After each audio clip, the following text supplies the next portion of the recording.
Ensure your device stays powered and healthy. Learn how to check your battery health in Windows 11 with a quick guide. Let's dive into the steps for optimal performance.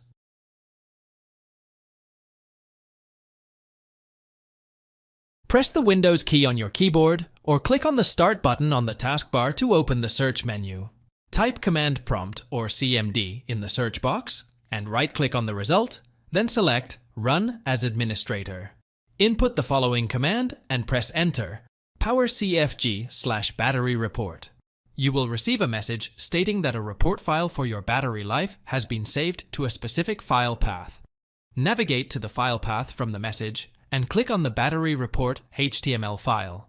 Select in which browser you want to open the file from the list, then click on OK. Read the file and navigate to the desired section to find out what you want to know about your battery's health. Thanks for watching. If it helps, make sure to hit like and subscribe.